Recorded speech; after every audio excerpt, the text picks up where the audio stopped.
부모학교에 오신 여러분 모두를 주님의 이름으로 축복하고 환영합니다. 계속되는 이 코로나 사태로 인해서 요즘 지쳐가는 세상 속에서 우리 부모님들도 많이 지쳐가고 계시죠? 특히 집에서 가족이 함께하는 시간이 늘어남에 따라서 자녀를 돌보는 일이라든지 가사노동의 역할 분담, 그러면서 생기는 또 새로운 가족 관계에서 오는 스트레스가 아주 큽니다. 전 세계적으로 그래서 이혼도 지금 급증하고 있으며 이제는 코로나 블루, 코로나 우울증을 넘어서 코로나 레드, 코로나의 분노까지 치닫고 있는 상황 가운데 있는 것 같습니다. 이 순간을 우리가 어떻게 대처하느냐에 따라 위기가 될 수도 있고 가정 안에서 오히려 새로운 영적 도약과 부흥의 역사가 이루어지는 기회가 될 수도 있습니다. 위기를 기회로 바꾸기 위해서는 우리 뉴젠 부모님께서 먼저 영적 리더로서 책임감을 가지고 말씀 위에 가정을 세워야 할 것입니다. 지난 한 해 지치고 힘들었던 시간을 이제 뒤로 하고 2021년 올 한 해는 각 가정에서 힐링과 비전을 이루는 시간이 되기를 바랍니다. 가정 안에서 힐링과 비전을 이루기 위해서 우리 부모는 어떤 역할을 해야 합니까? 저는 이 프레드 로저스라는 한 인물의 삶을 통해서 그것을 한번 나눠보고자 합니다. 프레드 로저스 목사님의 이야기는 A Beautiful Day in the Neighborhood라는 영화를 통해서도 보셨듯이 텔레비전을 통해 그는 미국 어린 아동들에게 미친 영향이 굉장히 큽니다. 1928년 펜실베니아에서 태어난 그는 어린 나이에 음악에 대한 관심을 가졌고 피아노를 배웠습니다. 훗날 그의 TV 프로그램에 나오는 곡들은 모두 자신이 직접 작곡한 곡들이라고 하죠. 이 프레드 로저스가 텔레비전을 처음 접한 것은 그가 대학교 4학년 되던 때인데 아마 1950년대쯤 미국 가정에 텔레비전이 처음 공급되던 때일 것입니다. 부모님 거실에 놓여진 텔레비전을 보고 로저스는 장차 이것이 미국 사회에 미칠 영향이 크겠다는 사실을 직감했습니다. 프레드 로저스는 텔레비전 세트와 시청자 사이의 공간은 매우 신성한 땅이라고 했습니다. 이때 그는 아동 심리학을 공부했고 목회에도 뜻이 있었는데 텔레비전을 통해서 미국의 은혜를 퍼뜨려야겠다는 생각을 하게 되었습니다. 그렇게 미스터 로저스 네이버후드가 이제 준비되었죠. 1967년도에 방영을 시작해서 무려 33년이 넘는 시간 동안 900개가 넘는 에피소드가 방영되었습니다. 그는 미국의 수많은 어린이들이 자신의 감정을 솔직하게 대면하고 표현할 수 있도록 도왔습니다. 그는 단 한 번도 기독교적인 메시지를 직접적으로 전하지는 않았습니다. 할렐루야, 아멘 그런 단어 쓰지 않았습니다. 그러나 그는 자신의 삶을 통해서 성경적인 가치관을 보여주었습니다. 또 하나님의 은혜와 사랑을 실천으로 보여준 분입니다.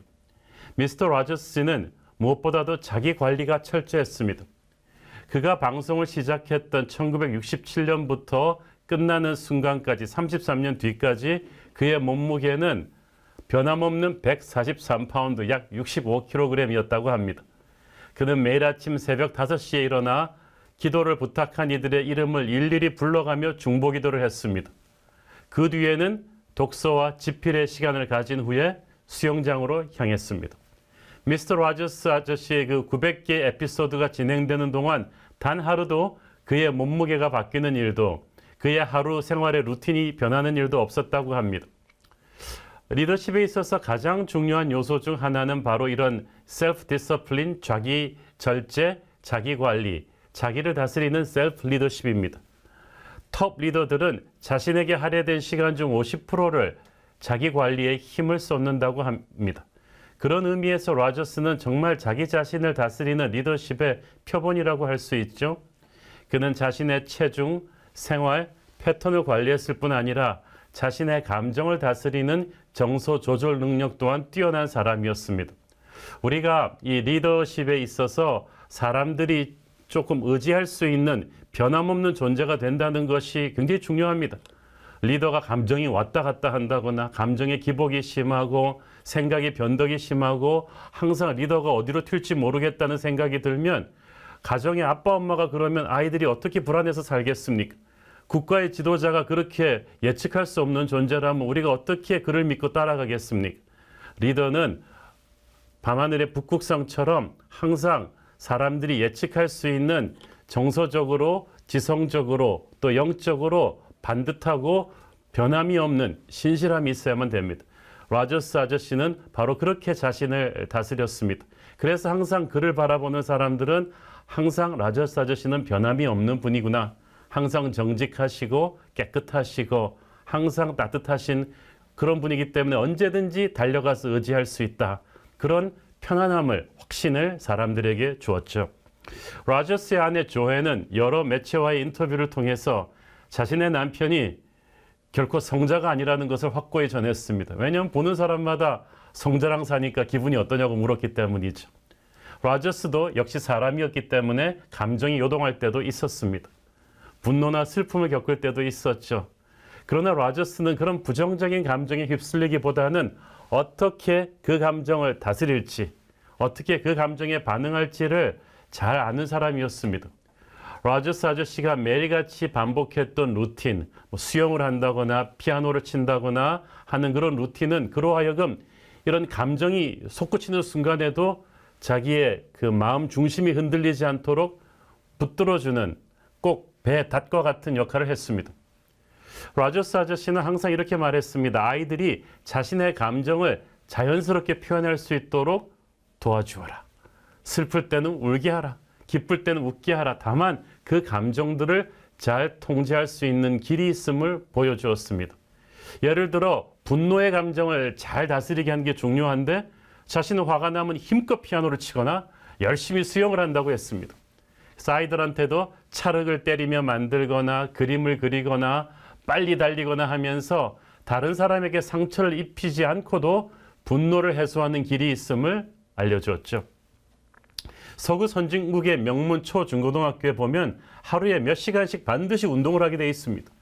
그림을 그리고 음악 활동을 반드시 하게 되어 있습니다. 아무리 공부 잘하는 학교도 마찬가지죠. 아이들이 어릴 때 폭발하는 감정과 그 호르몬 에너지를 잘 해소할 수 있게 하기 위해서입니다. 그런데 우리나라가 조금 공부만 강조하느라고 아직도 운동이나 그림, 음악 활동 등을 경시하는데 그러니까 아이들이 감정이 피폐되어 있어요. 저는 반드시 이걸 조금 고쳐야 된다고 생각합니다. 저희 동네에 보면은 서울의 어떤 동네는 놀이터에 애들이 없어요. 학원 다니느라고 애들이 없어요. 이러면 안 돼요. 아이들이 뛰어놀게 해야 돼요. 그림을 그리고 음악을 즐기고 그렇게 해서 그들의 감정을 잘 해소할 수 있도록 도와주는 그것이 필요하다고 생각합니다. 우리가 분노, 짜증, 시기, 질투와도 같은 감정을 잘 인지하고 통제할 수 있어야 되는 것은 이 감정을 해결하지 않고 오랫동안 품고 있으면 마귀에게 틈을 주기 때문이죠. 성경에서도 해가 지도록 화를 품지 말라고 했습니다.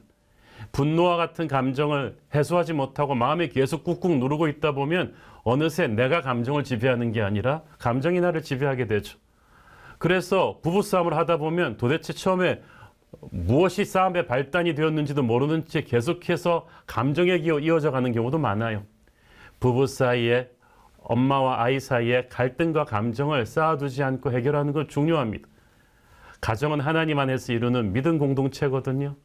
가족 구성원이 서로를 향한 이런 감정을 마음에 꾹꾹 쌓아둔다면 그것은 마귀로 하여금 가정을 공격할 수 있는 틈을 내어주게 되죠. 그렇기 때문에 자신의 감정을 잘 통제하고 조절하는 것 아주 굉장히 중요한 것입니다. 우리가 자기 관리에 힘써야 되는 또 다른 이유는 바로 예수님께서 주신 큰 계명, 하나님을 사랑하고 네 이웃을 네 몸과 같이 사랑하라에 담겨져 있습니다. 화가 나 있는 사람이 어떻게 하나님 사랑하고 이웃을 사랑할 수 있겠어요? 하나님 주신 가장 큰 계명을 어기게 되는 게 바로 우리가 감정 통제가 안 돼서 그렇거든요.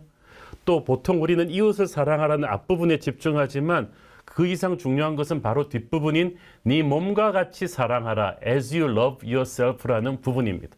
그 말은 무슨 말이냐 하면 우리가 우리 자신을 건강하게 사랑하는 것만큼 우리 이웃도 사랑할 수 있다는 거예요. 결국 건강하게 자기 자신을 사랑하지 못한다, 열등감이 많다거나 또는 교만이 세다거나 하면은 내 이웃을 대할 때도 공격적으로 대하고 말 거예요. 의심스럽게 대하고 말 거예요. 자기 관리는 건강한 자기 사랑의 표현 중 하나입니다. 아까 좋은 리더들은 자기에게 있는 시간의 에너지의 50%를 자기 자신 관리하는 데 쓴다고 했죠. 그게 이기적인 것처럼 보일 수는 있지만 자기 자신을 잘 다스리고 관리하고 자기 자신을 하나님의 눈으로 잘 사랑하는 것이 건강한 리더를 만드는 시작입니다. 열등감이 많은 사람들이 남을 건강하게 대할 수 없어요. 부모님이 자기 자신을 건강하게 사랑하지 못하고 나는 이래서 안 돼, 저래서 안 돼, 그래서 이런 자아가 비뚤어져 있으면 자기 자녀도 건강하게 사랑하기 어렵습니다. 애를 막 밀어붙이면서 말로는 다 너를 위해서 그러는 거야 라고 합니다. 그렇지만 실은 부모 자기 자신에 대한 불만족, 열등감, 분노를 괜히 아이한테 폭발시키는 경우가 많거든요. 부모 안에 있는 열등감, 상처, 분노, 우울증은 가정 안에서 부모가 영적인 리더로 세워지는데 큰 걸림돌입니다. 로저스 아저씨가 매일 아침 묵상과 기도와 적절한 독서와 수영과 또 피아노라는 루틴을 통해서 자기 몸과 마음을 관리하면서 자기를 다스린 것처럼 우리 뉴젠 부모님들도 아이들한테 뭘 하기 전에 우리 부모들부터 먼저 자기 관리를 해야 합니다. 우리 부모님들도 정기적으로 운동하시고요, 기도하시고 성경을 읽으시고 또 좋은 취미 생활을 가지시고 음악도 들으시고 하면서 우리 부모님 안에 있는 독한 감정들, 안 좋은 것들을 잘 통제하고 다스리는 그런 셀프 리더십, 자기 자신을 다스리는 리더십이 먼저 좀 장착되기를 축원합니다.